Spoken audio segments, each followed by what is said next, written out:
first name. I always went by Chris. Okay. So you always went by Chris, not Claudia. No, Claudia.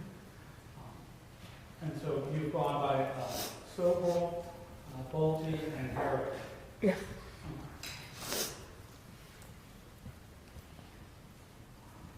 Do you remember, was April 27, 2005, the first time you talked with Karl Hoerig? I do. Okay. And you met him on Match.com? Yes, At that time, where were you living? in New York City. Okay. Where in New York City? In Queens, I had an apartment Okay. in Queens. And That how I long have you lived in New York City? About 20 years, 18 to 20 years. Okay.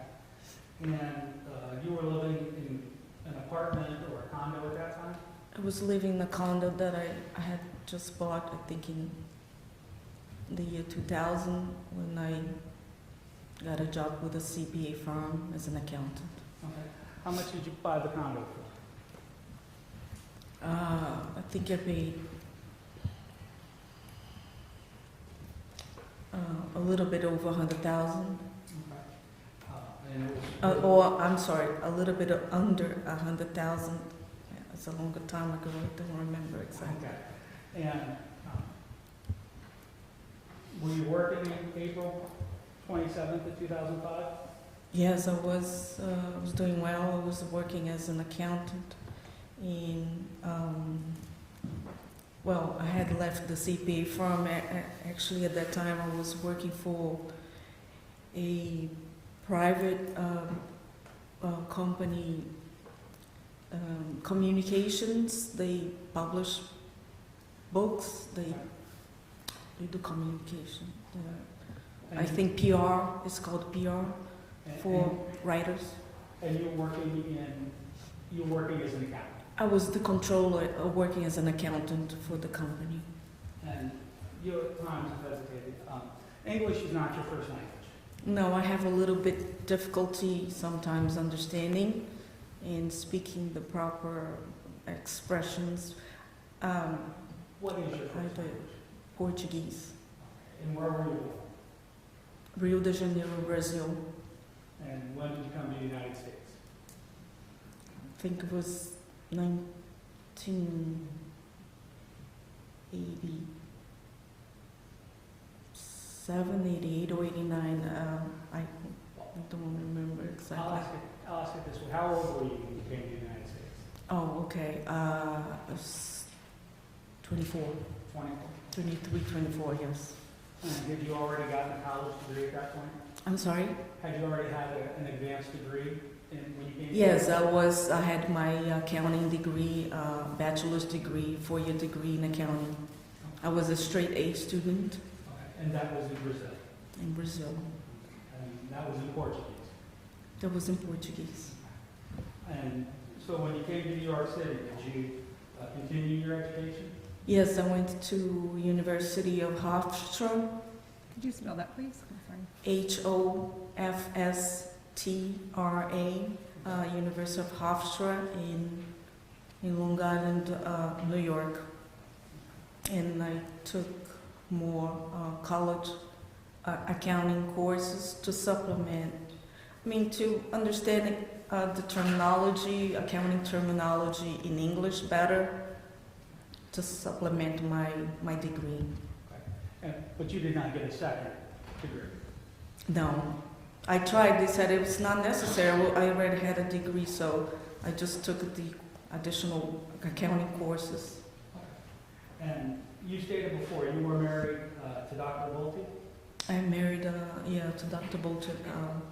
He was a doctor in New York. Not before, he was still going through his medical residency. He was not finished yet when I met him.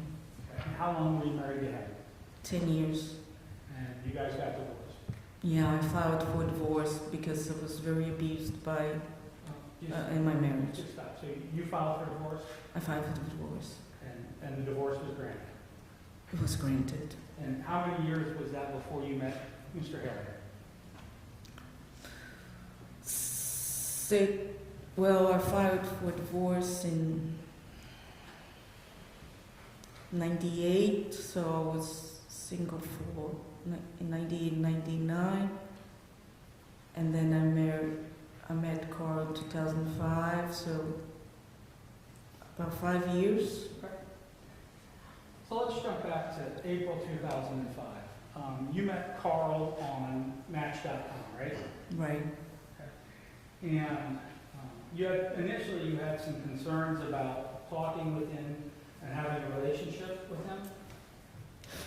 I did, because I thought it was weird that a man from Ohio would contact a woman in New York, being that I put the range of a person that I wanted to meet right in New York City, like 10 miles, and there comes a man that was like 500 miles away from me. I thought it was strange. Okay. When you I said, questioned him about that. okay, when you said you put a range on it, on Match.com you can enter how far away from you want to meet people. Yes, Okay. And I think you said you put the range at 10 miles. yes, And so Karl was the one that contacted you. yes. And did you tell him about this concern that he lived 500 miles away? I said, yes, I told him, I said, why are you contacting a woman in New York, being that you're in Ohio? And he gave me a story, a weird story that didn't make any sense. Okay. Did he tell you he was in the Air Force Reserve? He did tell me he was, yes, that he was in the U.S. Air Force. And did he tell you that he could relocate to Stewart, New York? Right, that was the story he told me. He said, I saw you, I've been following you on Match.com for months, but I finally decided to contact you because now I have an opportunity to move to New York. There was an air base 50 miles from New York. I think it's called Stewart. And I'm gonna move there. I'm single. I have no children. I've been divorced for, I think he said 10 years. And I don't have any children living with me. My children live in North Carolina. So I'm free to move to any place in the U.S. And I've been thinking about moving to New York. And I can move to Stewart, that is 50 miles from New York. Okay. And after you guys exchanged a few emails, he flew into New York? Yeah, we exchanged a few emails for like a week. And he said, look, I can fly anywhere I want because I have this flying privileges. Just tell me what time you want to meet, day and time you want me to be in New York, and I'll be there. But I was working, so I think I told him that he could come on a Friday. He did show up on a Friday, just the way he said. And he said, you can give me last minute notice. I'll prove to you I can be there. He did that. Yeah, just like he said. Okay. So he flew in Friday just like he said? Yeah, he impressed me because, he wasn't lying. He said he could do it, and he did it. I kind of gave him a test. I said, I'm going to tell him last minute. I don't know if I told him that on a Thursday or on a Friday. It was short notice. Okay. He showed up, Okay. all dressed up really nice and to really impress any woman, and he did impress me. And so he showed up on a Friday, and he spent the whole weekend. He spent Saturday and Sunday with me. I don't know if he went home Sunday night or Monday morning. I think it was Sunday night because I had to work Monday morning. Okay. And the two of you went out and about in New York. Yeah, we had a good time. I took him to a lot of places in New York. I introduced New York to him. He was not familiar with New York, and New York's like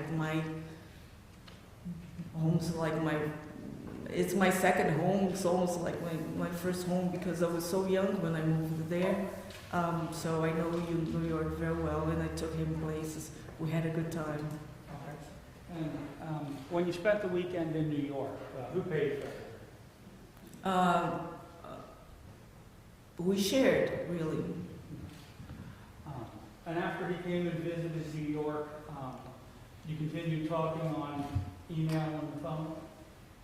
Yes, from that point on, actually, he proposed to me that same night. And then we basically, we agreed to get married that same very night. Okay, so let's walk back a second. So he's in the weekend, Friday, Saturday, Sunday, and he proposed to you. He proposed to me that very Friday. Okay. And what did you think when he proposed to you? I thought it was great. I mean, I was very happy to hear that. But I said, oh yeah, my intentions are to marry you because you know, I like you, but we need to know each other better, and you need to move to New York. And how old were you at that point in time? I was 39. Wait, that was May. 39. Oh, wait, what year was that? 2005. 39 or 40. And so after that first weekend in New York,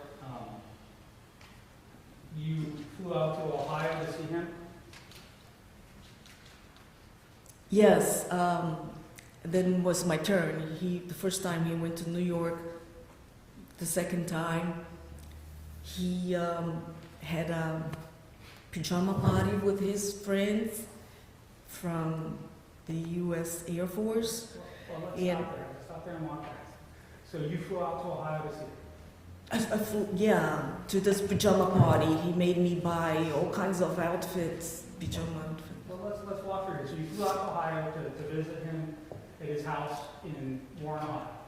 No, Newton Falls. Newton Falls. So you flew out to see him at the Newton Falls house, right? Yes. And you said he had a party with his friends. Where were his friends from? All from Ohio. I don't know the names of the towns. I'm not very familiar. The only names I know is Warren. But he had friends from U.S. Air Force. They all from the U.S. Air Force, the guys. Okay. So a lot of the friends were his Air Force friends. Yes. And he had a party. He had a pajama party. Did he throw the party? No, Gary Swigan did. No, I'm sorry. Chris Swigan. Chris Swigan. Swigan. And you spell Swigan S-W-E-A-G-E-N? I think it's S-W-E-G-A-N. Okay, well, we'll go with that. S-W-E-G-E-N. Okay. So, Mr. Swigan threw the party. He threw the party. And did Karl ask you to get dressed up? He gave me exactly directions as to what I should buy for me and for him, colors, everything, the model, the shoes. He went into details about what he wanted me to wear and told me to buy it. He said he was going to reimburse me for it, but he never did. Okay. And what did he have you buy? Sexy, white, silk pajama that was see-through, and a high heel, I don't know how to explain, one of those Victoria's Secret shoe that has a pom-pom. I don't know how to explain that. So a high heel shoe with a pom-pom on it? Yeah, everything was white, or off-white, and was very sexy. I feel like a hooker. I felt like a hooker, but he gave me directions, and he told me to buy him pajamas too that were navy with some pattern, and I did exactly what he told me to do. Okay. And were you uncomfortable wearing it? I was extremely embarrassed, yes. And why did you go ahead and do it? Because I wanted to make him happy. Okay. And after that visit, it was his turn to come to New York?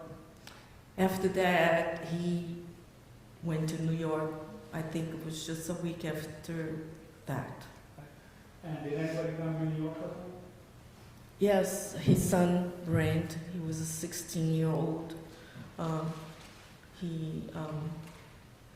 He's a tall boy. I think he's 6'4". He's autistic, and we had a good time. I took them around. I showed them all the restaurants and museums. I took them to a lot of places. Okay. We took pictures. And who paid for everything during that visit? I did. And so then the next time you guys got together, it would have been your turn to come to Ohio, right?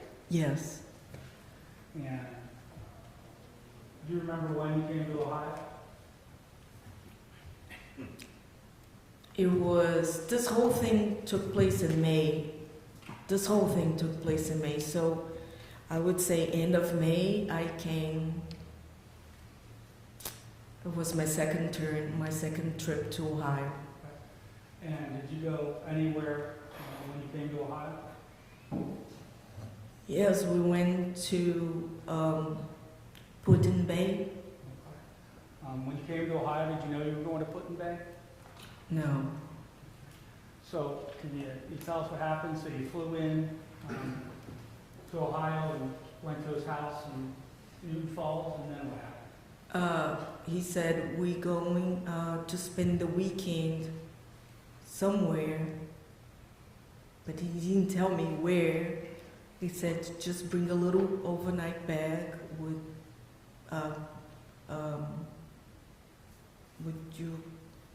some clothes to sleep. We're gonna spend 2 days away, but you didn't explain to me where we're going. Okay. And so you left Newton Falls, and did you meet up with anybody? Well, he took his car and he drove to his brother's house, Paul Hoerig. I don't remember exactly where he lived, maybe Poland. And he left his car there, and his brother, Paul Hoerig, drove us to the ferry. Okay.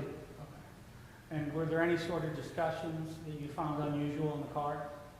Yeah, they were discussing about a wedding, a reception, a wedding that was going to take place with a reception. They were discussing where the reception was going to be, the location.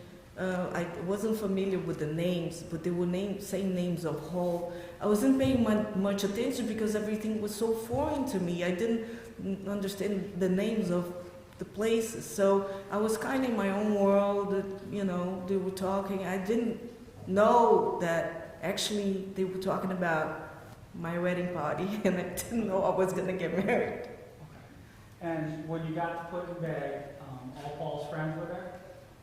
No, Carl's. I'm sorry, all Carl's friends were there when you got to? Yes, Chris Regan, Gary Dodge, and then the guy that was here as a witness. I don't remember his last name, and the wives too, or girlfriends. Actually, at that point, there was nobody married at that point, but they all were engaged to get married. And did you find out that there was a special sort of party going on at Putin Bay? Well, I didn't know that it was a party, but it was. Everybody came to me to say, congratulations, congratulations. And I was embarrassed. I thought I was missing something on the English language. I said, what is that I am missing?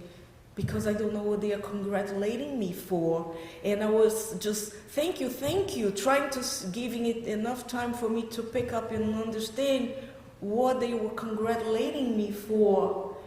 And they were congratulating me for my engagement. That was my engagement party that I had no idea. I didn't know anything about it. Okay. Did he give you a ring at that time? No. After the Putin Bay party and visit, you went back to New York. After the Putin Bay, yes, I think I took a bus, Greyhound bus back to New York because everything was me. and I was running short of money, so I took the bus because I couldn't afford the airplane ticket. But you went back to New York City. I went back to New York City, yes. And continued living your life. Yeah, we continued talking on the phone and making plans to get married in August. Okay. And at that time, were you working? Where were you working? I was working in that, I think it's called PR company that promotes books as a controller, as an accountant. Okay. And had you told them about meeting Karl and getting married? No, I was very proud of him because he had sent me a lot of pictures in U.S. Army uniform and holding guns like this. He looked so good. I was proud of him, and I was showing my coworkers and my boss his pictures. They were very impressed with him. They said, "Where'd you find this guy? He's really good looking." And I said, "Yeah, I'm dating him." I didn't say anything about engagement or plans to get married because I thought it was too soon. I was embarrassed. Okay. And at this time, you said you guys were talking about getting married in August. Yes. And those plans changed. Why those plans changed? Because he felt that me being in New York and all those pictures that I had on Match.com, and I hadn't yet taken them down. He was afraid that somebody else was going to propose to me, and he was going to lose me. So he said we better close those 500-mile gap because you may change your mind about marrying me. So he was anxious to get married, very anxious. Okay. And so did you guys move the wedding date up? Yeah, then all of a sudden he said, let's forget about this whole thing about marriage, wedding, reception. Let's just go to Las Vegas. Okay. And you guys went to Las Vegas? And then he said, we can have our wedding reception after we get married. Let's hurry up and get married before you meet somebody else. Okay. And so you guys ended up getting married on June 30th, 2005. Yeah, that was only 50 days after we met the first time, yes, June 30th, 2005. And that was the fifth time you'd actually met in person? Yes. Okay, so he'd been to New York twice, you'd been to Ohio twice, and you're getting married. Yeah. Who paid for everything when you were in Las Vegas? Me, I paid for everything, the hotel, the air ticket, the food, Who paid? my wedding dress. I don't remember, but I bought him some clothes. I just don't remember what I bought him. Who paid for the wedding dress? I did. Now, after you got married in Las Vegas, while you were still there, did you have some concerns? Yeah, while we were there, I didn't have a good feeling about the whole thing, so we talked and we decided not to get married. We both decided not to get married. Okay. And then something changed? We went to the airport and we tried to get another flight. It was going to cost the same amount of the ticket, $500 a piece, to reschedule it. So we said, you know what, we're here, let's have a good time, let's enjoy ourselves. So we stayed, and then the next day he said, you know what, let's do it, let's get married. And I kind of went along with, if he said, let's not get married, I would agree with him. He said, let's get married, I would agree with him. It just, whatever he said, I would agree with him. So when he changed up his mind and said, no, I want to do it, I said, okay, let's do it. So I was going along with everything he wanted. And after you got married, did you have some concerns? Yeah, right after I get married, I said, I made a big mistake.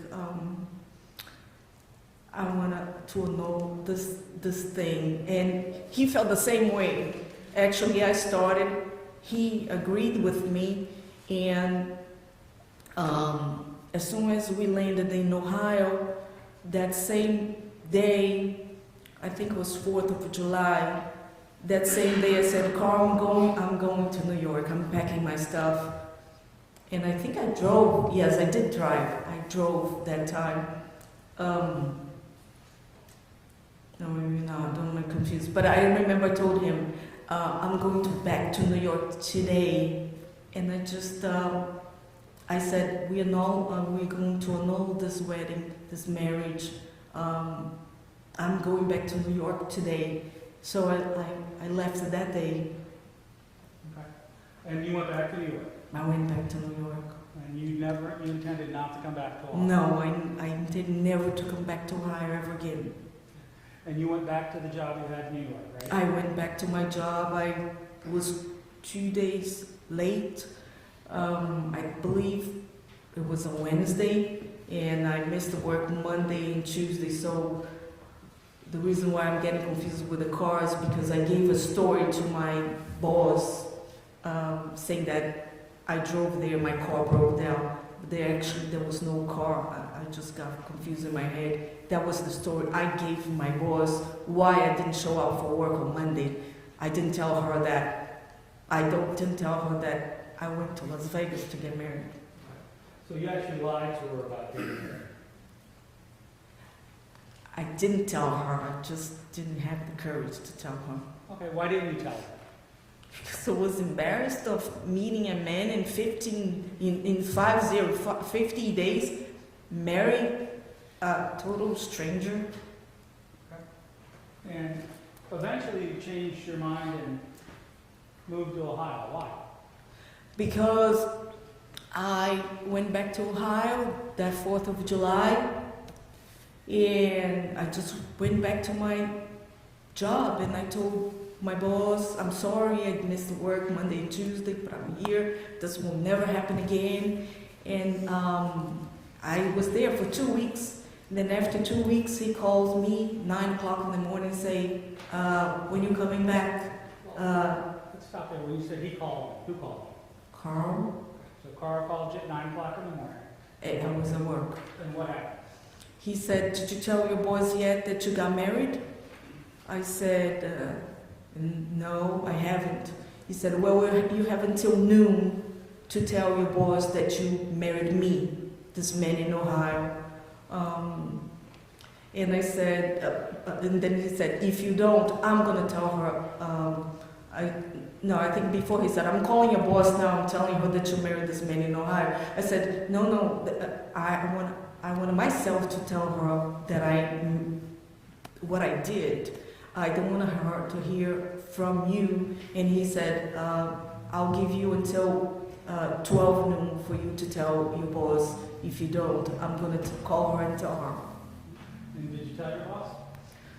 Yeah, I gathered my courage, my strength, and I walked into her office, and I told Heidi, Karl was her name. Could you spell that one? Heidi, Heide,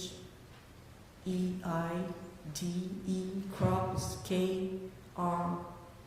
Here we go. I went into her office and I told her everything. I said, I'm so sorry that I did this, that I lied about Mary. I was very embarrassed. And she said, you're fired. Okay. And so then did you decide to move to Ohio?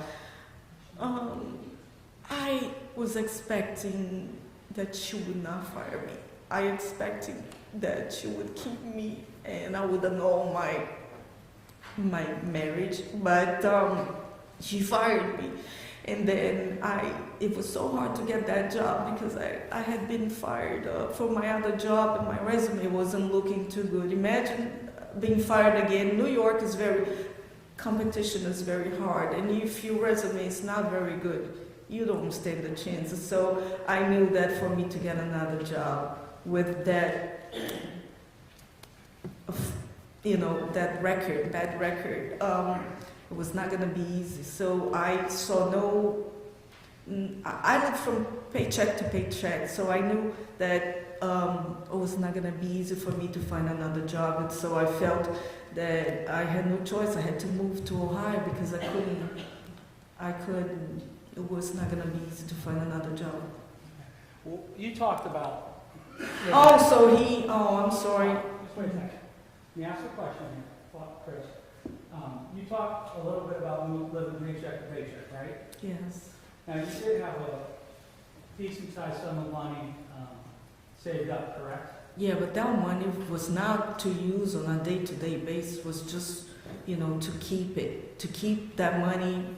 You know, I was single, I had no family in here. That money, I never intended to touch it.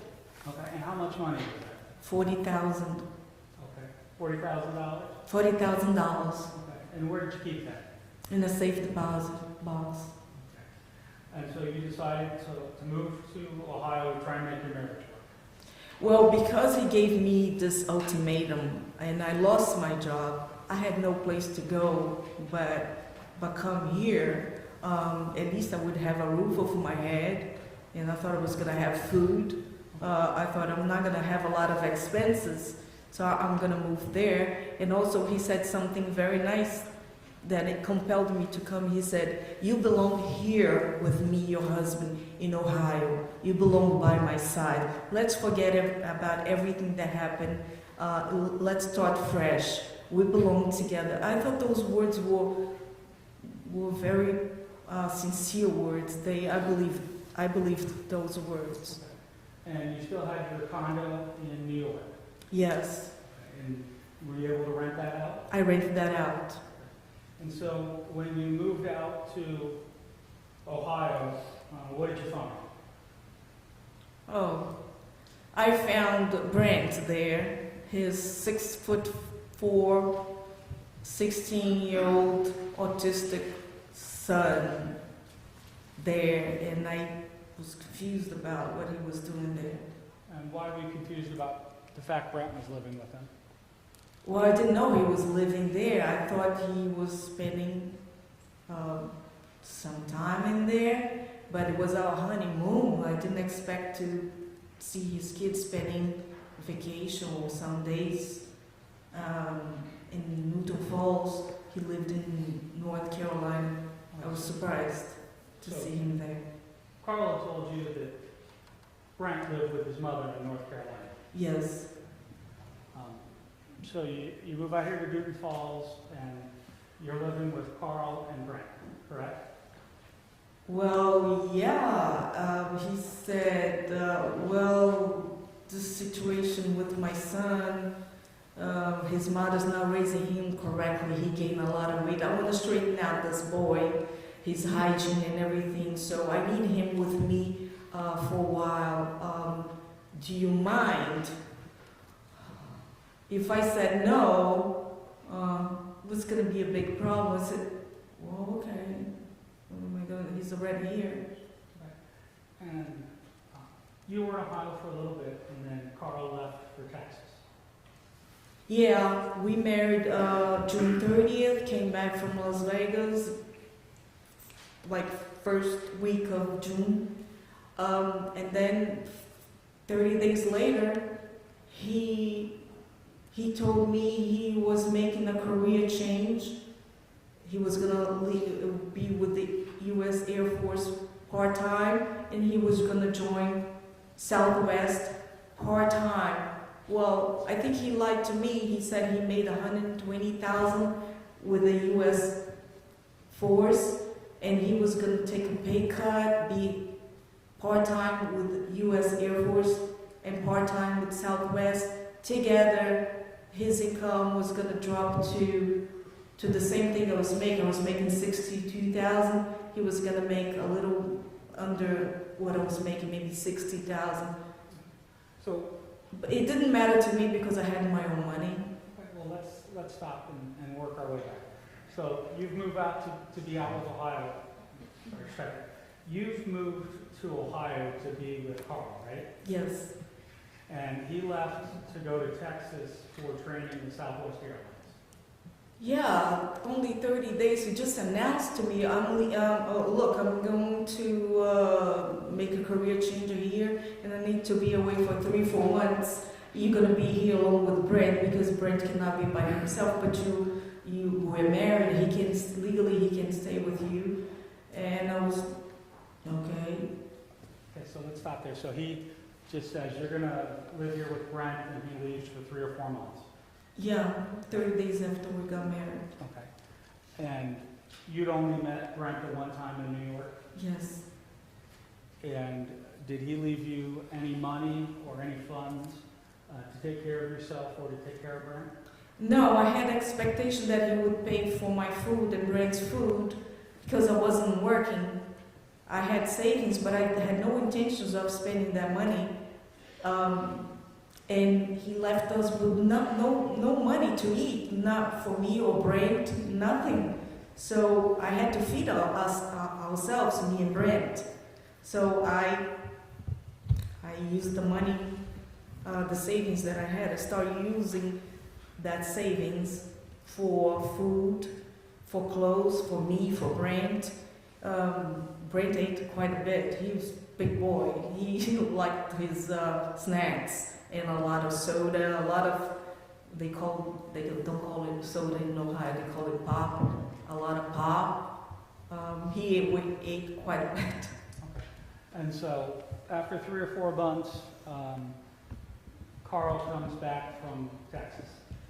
About 3 or 4 months, he came back from Texas. Okay. And how was your marriage at that point?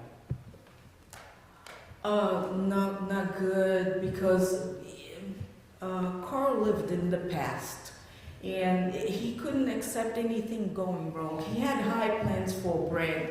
Brent wasn't meeting his expectations as far as losing weight and hygiene and finding a girlfriend and getting his driver's license. Brent was only about the computer. He was very frustrated with this whole thing, and he was never happy about it, anything. So he wasn't happy with himself, and it was difficult. Well, let's stop there. Let's talk about your marriage to Karl.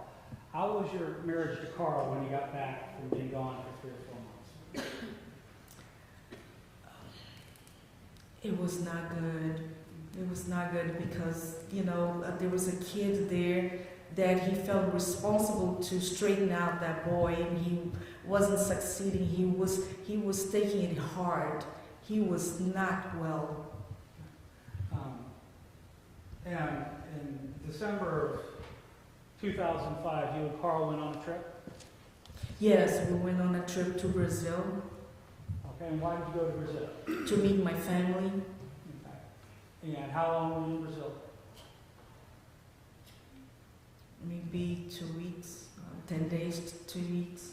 And who paid for that trip? I paid for everything. I paid for the ticket, the food, the hotel, everything. We bought clothes down there. I paid for everything.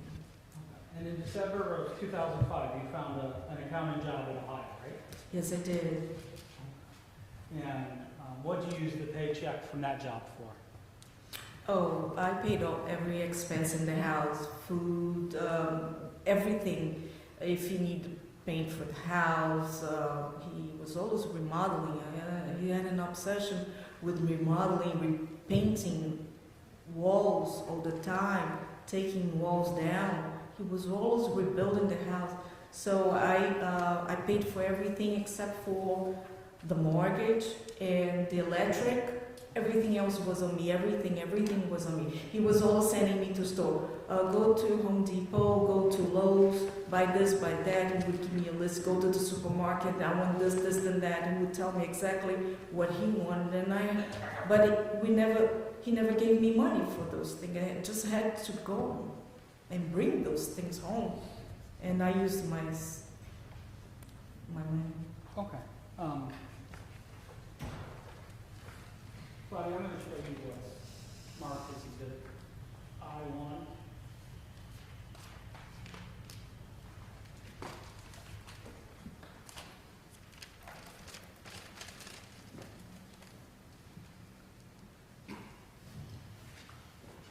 And can you look at those real quick? Sure.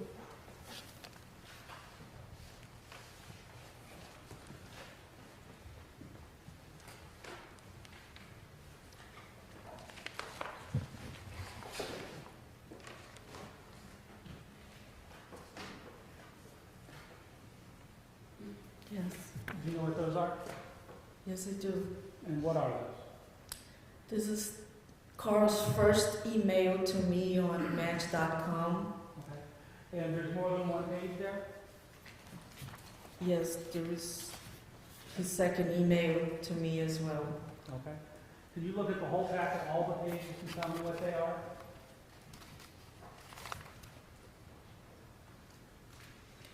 There is third page is his third email to me from Match.com, and fourth page is now we are corresponding directly from our personal emails. I was on AOL, he was on Hotmail. We are no longer corresponding through Match.com, and this is May 3rd.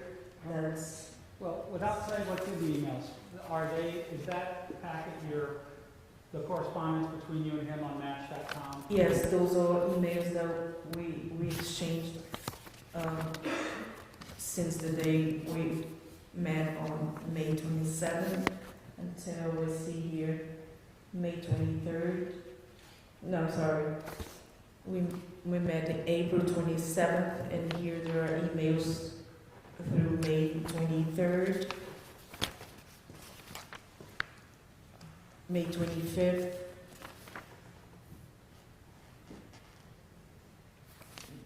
Yeah, May 25th.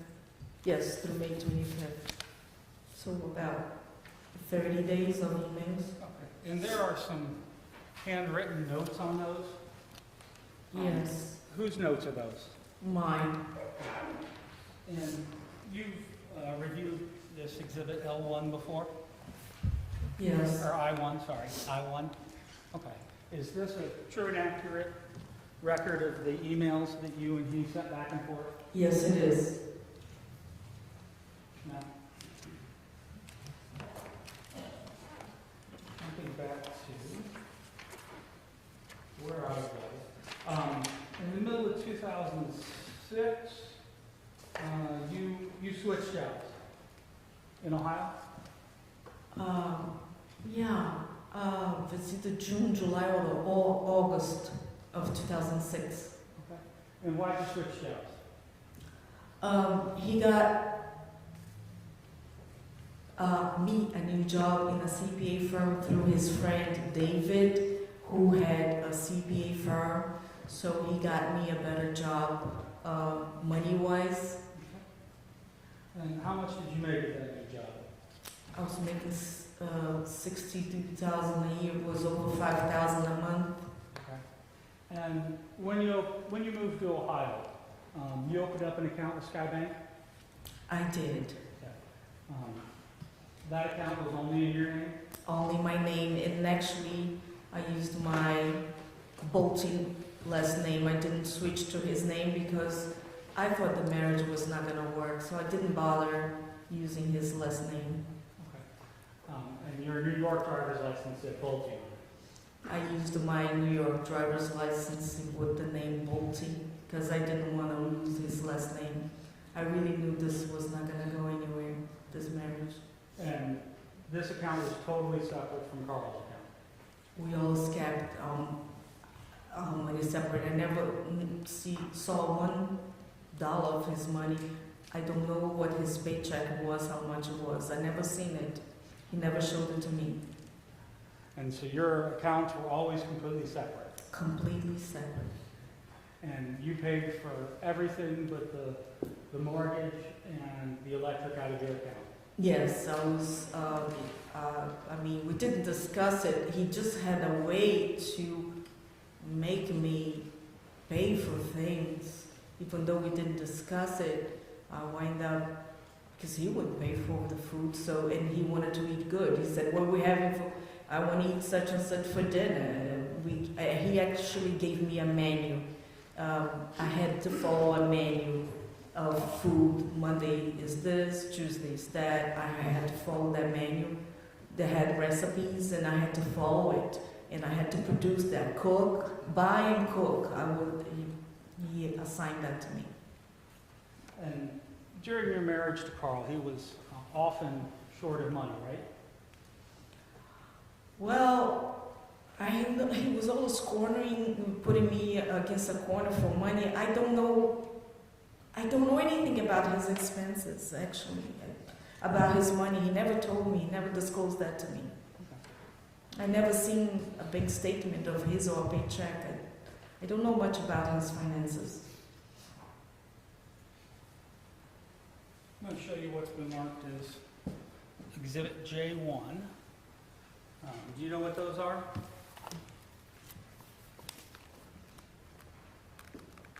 Yeah, that's my bank account. My bank account only under my name, Claudia Hoerig. I didn't want to use his name.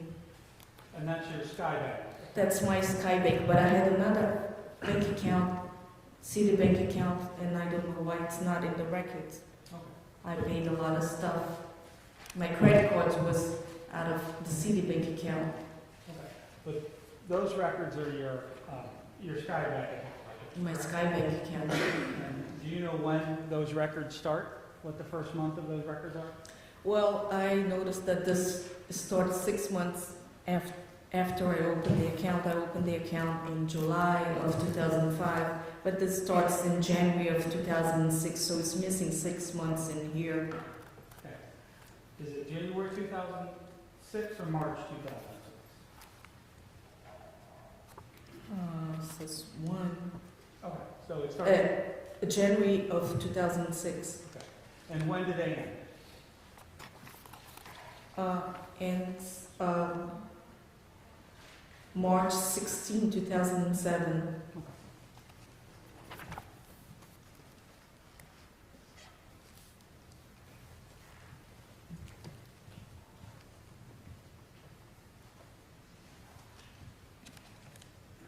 And during, from January of '06 to January of '07, you loaned Karl $7,075 out of that account? Out of that account, yes. And you kept a record of how much he repaid you, right? I did. And at the time of his death, he still owed you $636?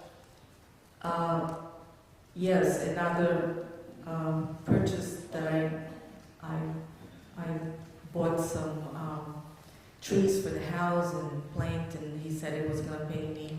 So that's another $1,000 that he didn't pay me. Okay. But the $7,075 you talked about, that was cash that you just loaned to him when he asked you, right? Yes, that's, you can trace that through the Skybank account. Okay. And then you asked that he repaid you all but $636 of that. Yes, And you talked about some trees. You had paid for some trees for the house, and he said he would repay you, right? yes. And he hadn't. No, he did not. Are you aware if Karl got a $2,000 credit card advance in December of 2006? Yes, he mentioned that to me. And at this time, he was working for Southwest Airlines and for the Air Force Reserves. Yes, he was. Okay. And what was his schedule when he worked for Southwest Airlines? Every 4 days went like that. 2.5 days flying and 1.5 day at home. He was burned out. He was exhausted. That kind of lifestyle he was starting to complain that he was tired. Okay. So he spent 2.5 days away from home and then a day and a half at home. Yes. And then did he also have to work for the Air Force Reserve? Yes, he did. And how often did he work for them?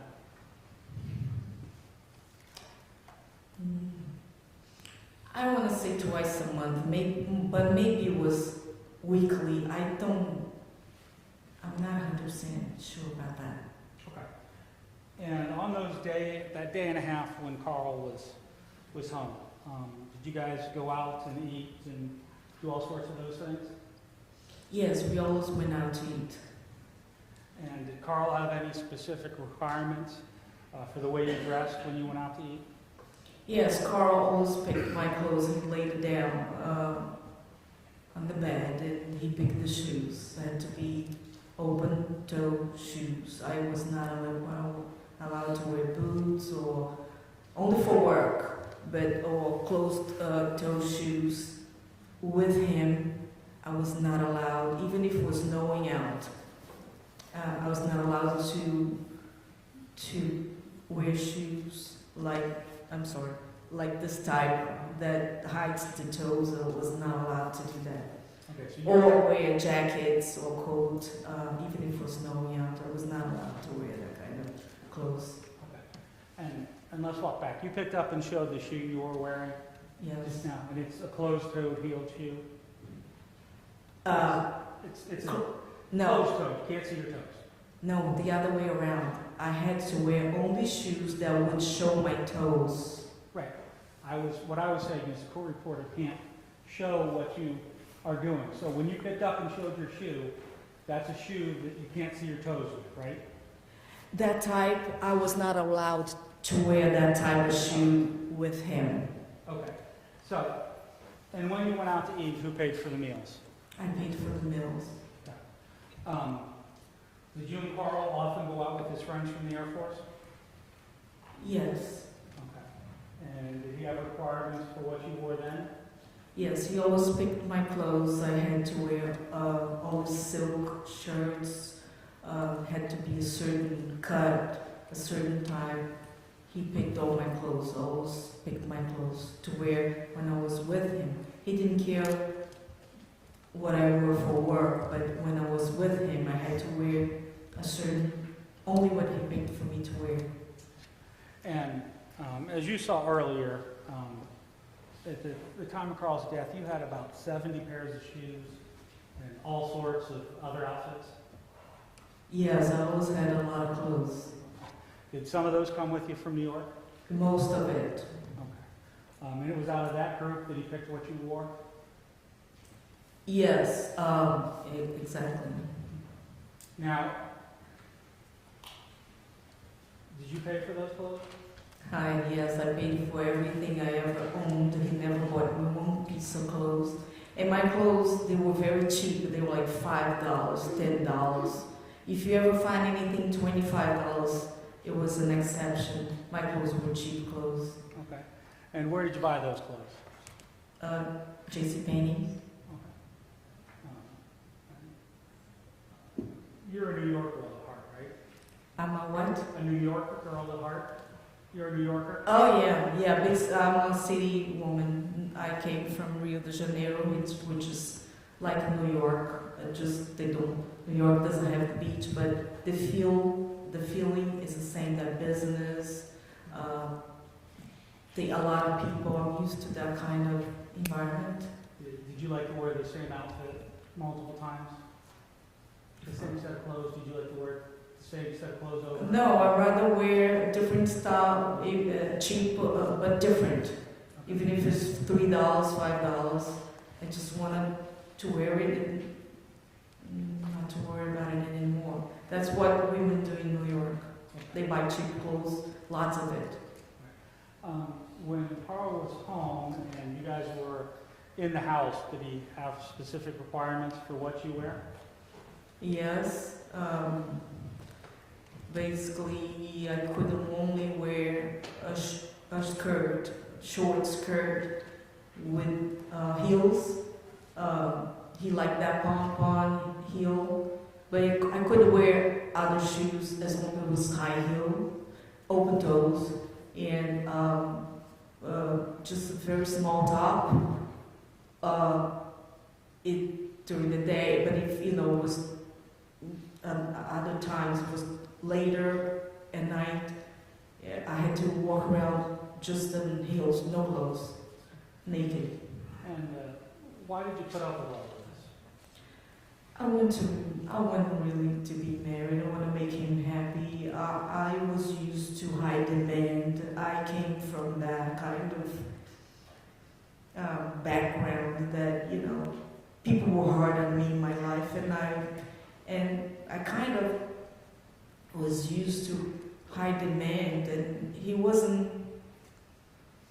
The demand, what he did was different, but the demand that was always, used to meet people's demands. So he was a very demanding man, and I thought that over time he was going to mellow out. He was older, he was 40, I was 40. People get set in their ways. I thought even over time he was going to let go of those weird things that he did. I thought he was going to change. Now, we saw pictures earlier that all of your clothing and your makeup and your jewelry were all in the basement of the house. Yes. And you had like a dressing area down there? Yes, with a mirror and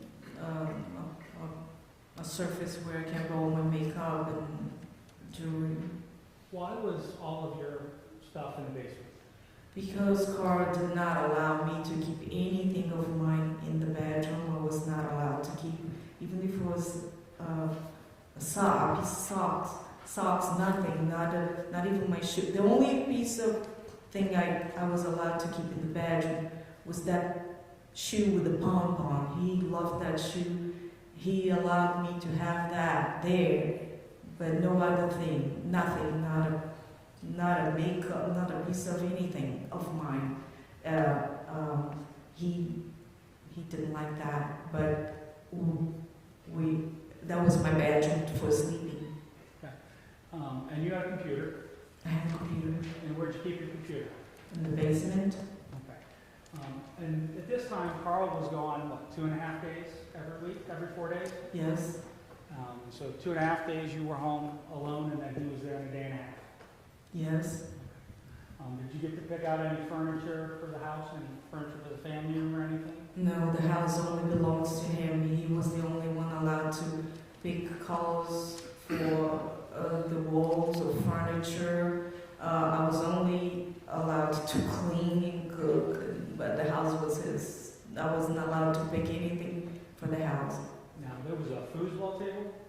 There was a foosball table in the main living room. Did you like that?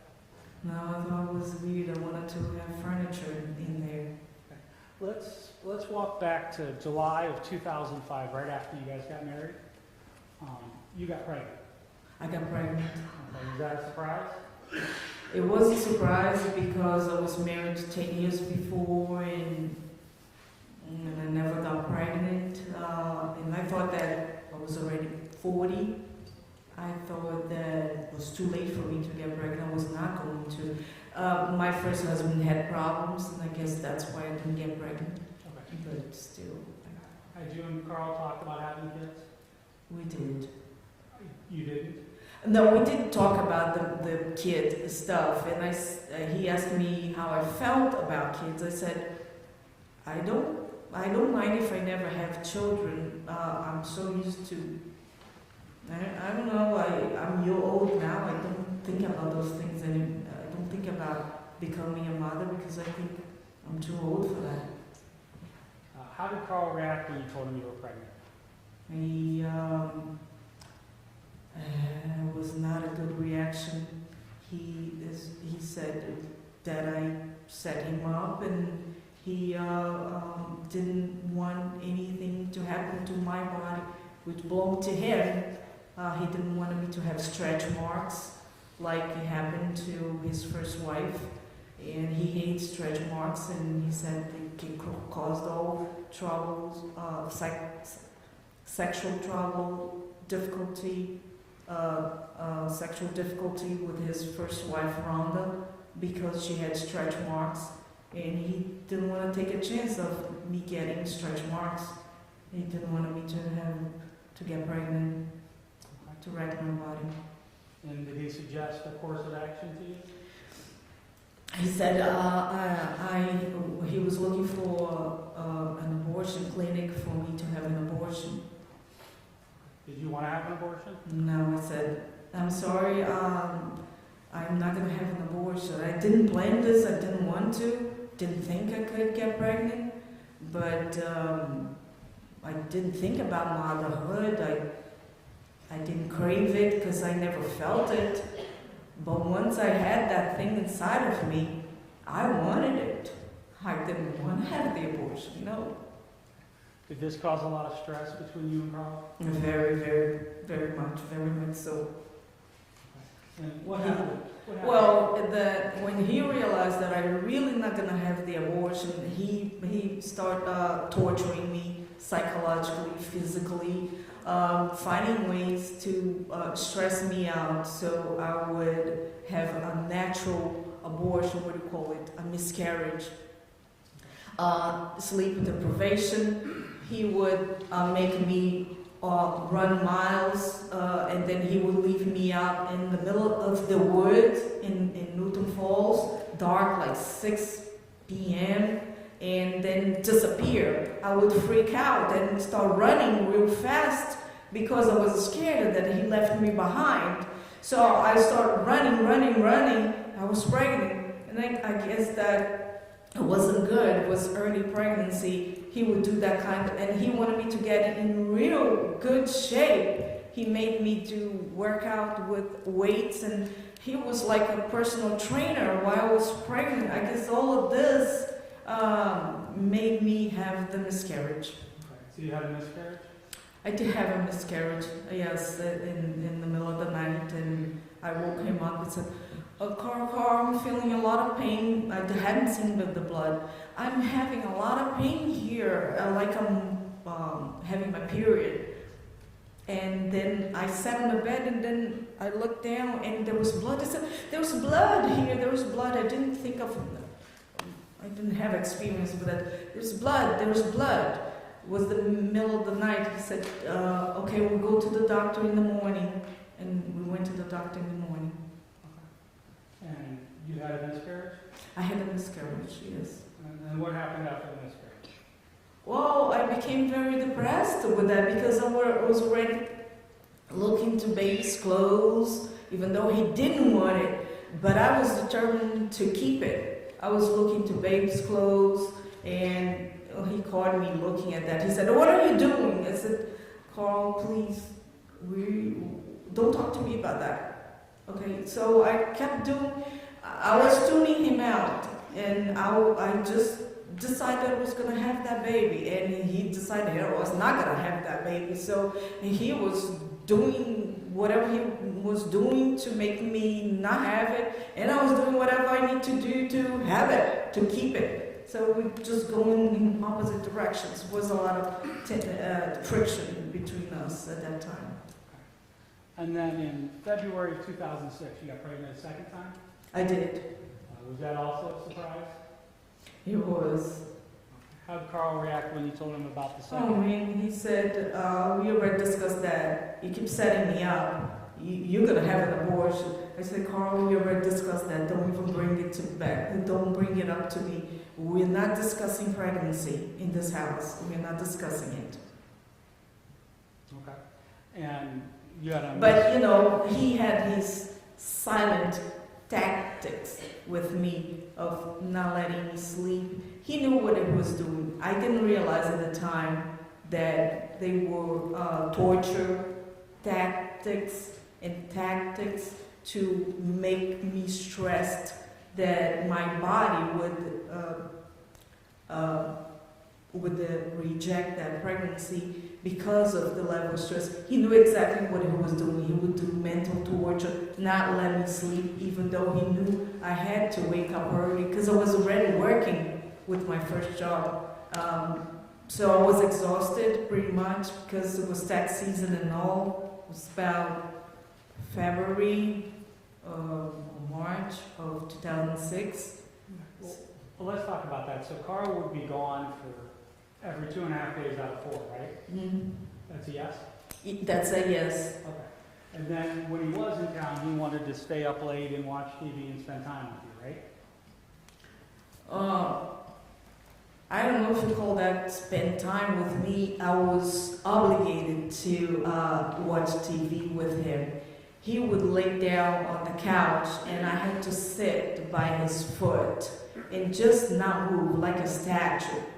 And if I coughed or anything and changed position, he would give me a dirty look and really have an evil look to his face. But I was allowed to get up to get him drinks or food. He ate a lot. He was always telling, get up, go make something for me to eat, make this, make that. I want a specific drink. He would drink specific things, and he was drinking a lot. I started drinking a lot in 2006. Let's back up and focus on what we were talking about. So he'd stay up until 1, 2 o'clock in the morning? No, further than that. At least 3 o'clock. 3:30, 3:30. And you'd have to get up the next day and go to work? Yeah, I had to get up at 5. And in this second marriage, you had another miscarriage with the second pregnancy? Yes, in February of 2006. Now, you and Karl had an active sex life, correct? We did, but it was not normal sex. Okay. Karl had issues in the bedroom? Yeah, he was not able to perform without Viagra or without bondage or without something weird or me pretending to be dead. He would not get an erection with normal sex. And you talked earlier in your interview that was played about a website called Hogtie. Hogtied. What was that website? It's about sadomasochism.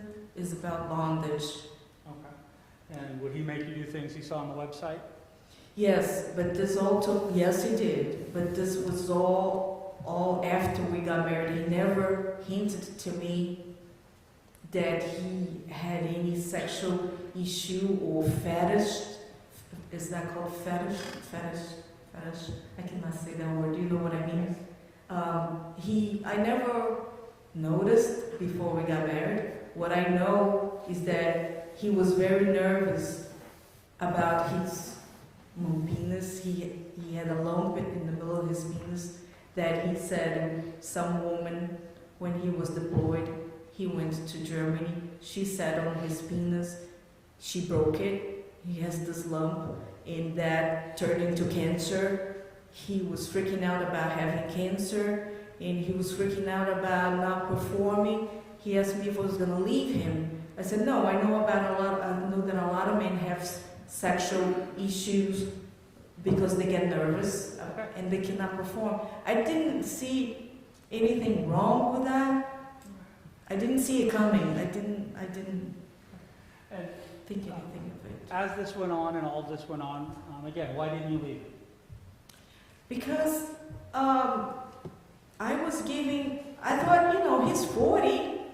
What man doesn't have emotional baggage? He told me that stories about horrible marriage with Rhonda, how much she was evil sexually to him and did so many horrible things to him, traumatized him. I thought that was the reason. I said, I'm not that way, so whatever traumas he has from his past, over time, I'm going to help him overcome these issues.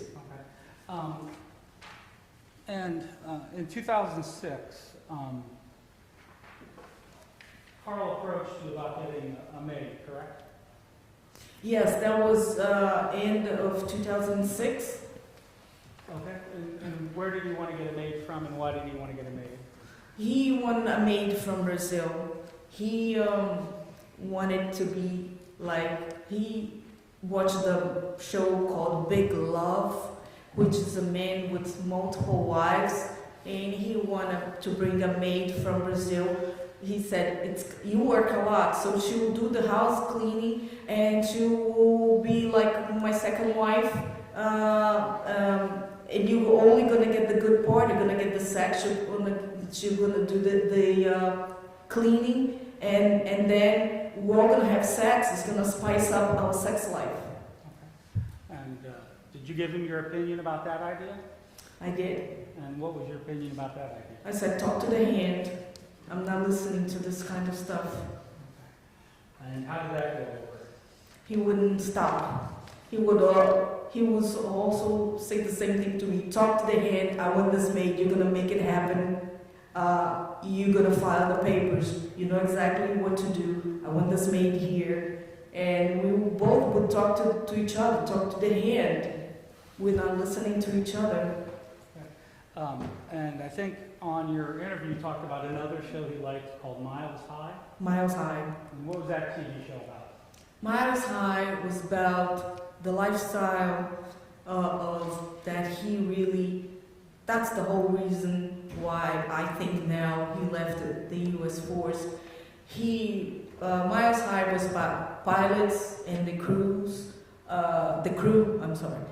pilots and the crew, men having sex with men and women have sex with men and women, they all having swapping. It was, what is that called? RG? O-R-G-Y? And like swinging, it's like big. And so that's what the show was about? That's what the show was about, and I was forced to watch men with men, women with women. It's a big sex party. Now, did Karl talk to you about engaging in this sort of conduct? Yes, he was pushing me to towards his pilot. I guess it was the captain. He was trying to have me sleep with a pilot. Okay. And you didn't approve of this lifestyle? No, I'm conservative. I don't approve of that kind of swapping, couple swapping. I don't like it. Okay. Did that cause problems in your marriage? Yes, he felt I was too uptight. He actually told me, look, I've been around for a long time. I've done everything in this life. And sexually, for me to get an erection, it takes a lot. I need to do a lot of different stuff. Okay. Another issue that caused, or another problem that caused issues with your wife was he was obsessed with Karl di Castillo. Karl di Castillo was his second wife. He met her in Peru, and he brought her to the United States. She was a woman that didn't speak any English, and his obsession with me was because I looked just like Karl del Castillo. Her hair was a little darker than mine. He made me dye my hair darker, black, so I would look more like her. He spoke about her 24/7, lying in bed. He would speak about her. In the car, he would speak about her. He would speak about her all the time. And this woman didn't speak any English, and he abused the life out of her and threw her out when she insisted on having a child, and he threw her out. Let's stop there. And did that also cause problems in your marriage? Well, it did, because instead of us being in bed, hugging and kissing, I would be his therapist in bed, him talking about Berta, another girlfriend, and Karl del Castillo, an ex-wife, and I had to be his therapist about old relationships. And even with all this, you stayed with him. Why? Like I said, I thought that man had a lot of issues that I could help him overcome these issues. I thought I had an inclination to be a psychologist and help people, so I thought I could fix him and help him overcome his psychological issues and sexual issues. Okay. After your second miscarriage in 2006, you noticed some changes in your mental health?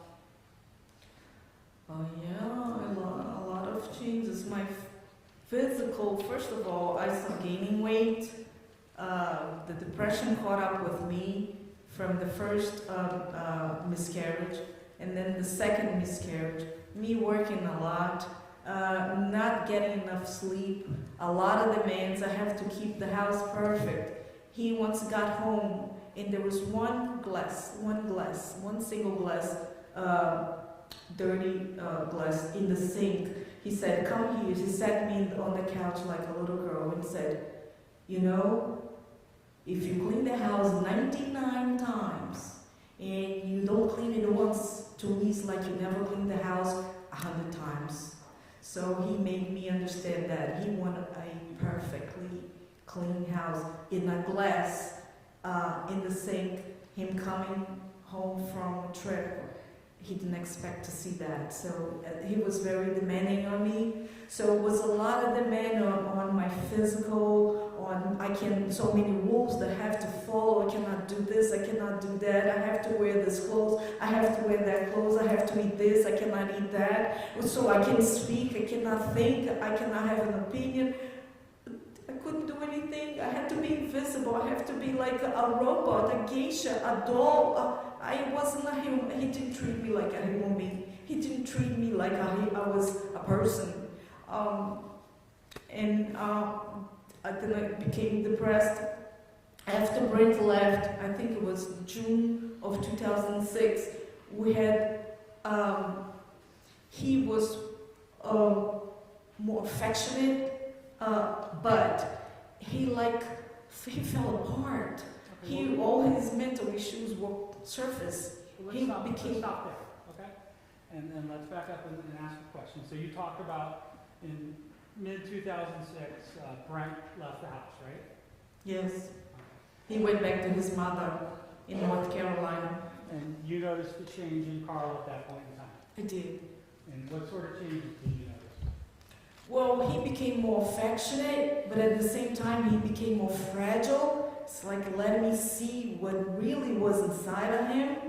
And he was tormented. He was in so much pain. He couldn't forgive anything that went wrong in his past. His divorce from Rhonda, that he thought destroyed his kids. His kids became fat. He couldn't live with that, and then he couldn't live. He had aspirations of becoming a politician, and he thought a divorced man has less chance of becoming a politician, because a politician has to have the perfect house, the perfect yard, the perfect kids, the perfect wife, and there was nothing else perfect. And he was falling apart.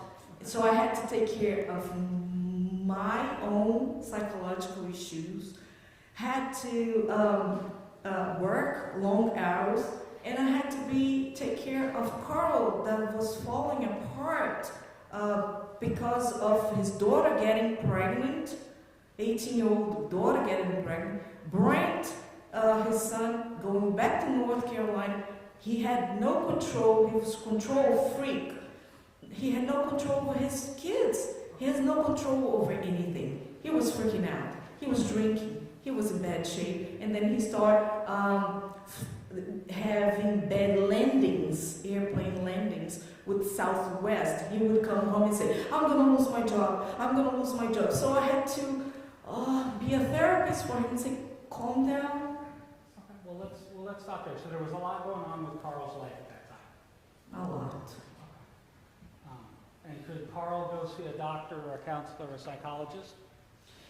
No, he did not, because he felt if I put on record that I'm seeing a therapist or psychiatrist or taking med. What she thinks Karl was thinking. We've heard an hour and a half.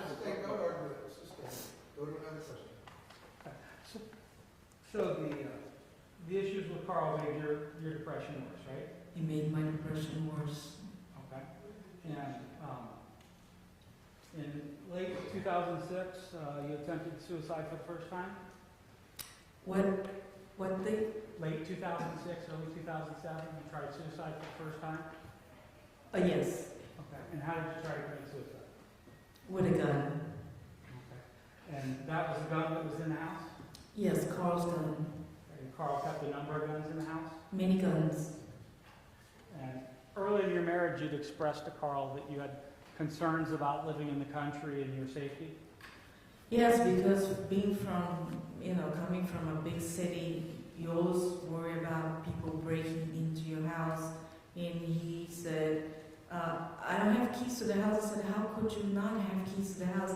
Lock the doors. He said, no, in this house we don't lock doors. So that that freaked me out. Okay, well, we're going back to that. At that point in time, did he take you out and teach you how to shoot a gun?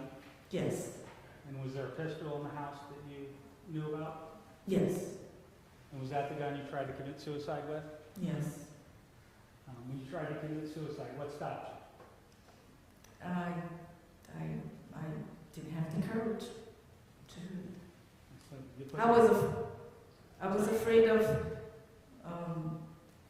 not dying, just what do you call it, getting wounded and not dying. So I didn't have the courage.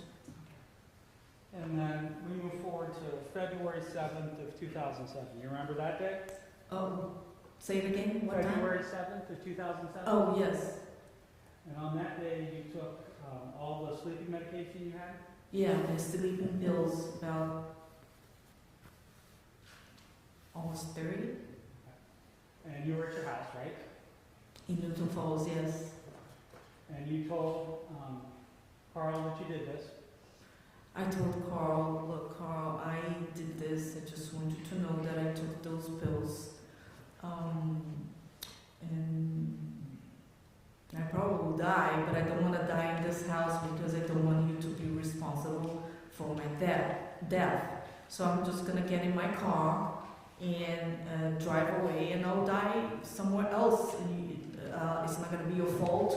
And in the before I told him that, I went and hid his car keys so he could not just follow me in my car. It just ran. I said those words to him, and I ran in my car. I took the car, started driving, and I lost conscience. Real quick, I think less than 10 minutes or 10 minutes maximum, I lost conscience. So I don't know what happened. Where I drove to, I don't remember the driving because I lost conscience. But you ended up in an accident? I went up in an accident, yes. I fell with the car into a ditch. And after the accident, you ended up in the hospital?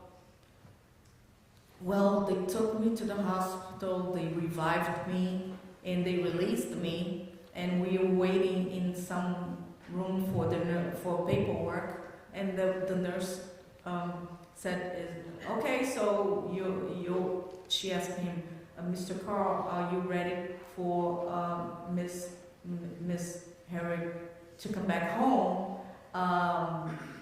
And he hesitated, and she wanted to know why he hesitated. It's because I had just told him before the nurse entered the room about trying to commit suicide with his gun. So he told the nurse about this first suicide, and the nurse said, well, now it's 2 suicides. I'm going to tell that to the psychiatrist. And then she did, and they held me and put me in a mental hospital for a few days. So the first hospital you were taken to was the emergency room? Yes. Okay. And they gave you something to counteract the sleeping pills and got you all recovered after the accident? I was unconscious for, I think, more than 24 hours. I don't know what they did to me. And then the second facility we're talking about is they then committed you to a psychiatric ward because you were a danger to yourself. Yeah. And I begged him not to do that. I said, you're going to make me lose my job. My job is all I have. You know, I'm a workaholic. And you know, this is my life. Working is my life. You take away my life, my work, my job, you take away everything from me. Okay. And so on February 7th, you were admitted to St. Joseph's Health Center? Yes. Okay.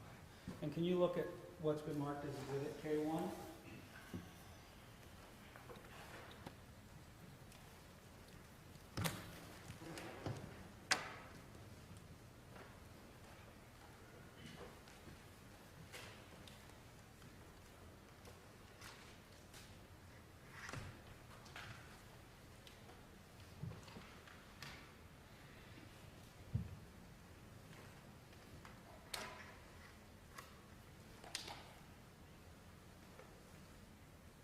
Do you know what that is?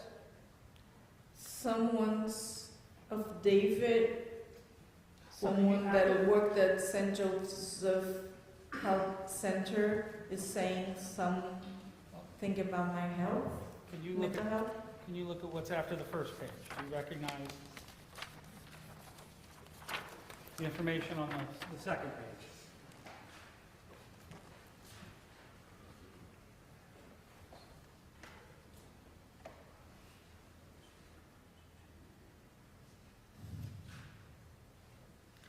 Same patient, Claudia Hoerig, where I was employed, you, Chick and Dave. Do those look like your health records from St. Joseph's? Yes. Now, Mr. Cornell, it's about time for our mid-afternoon break. We can find a good place to. this would be a good spot. Mr. Yep.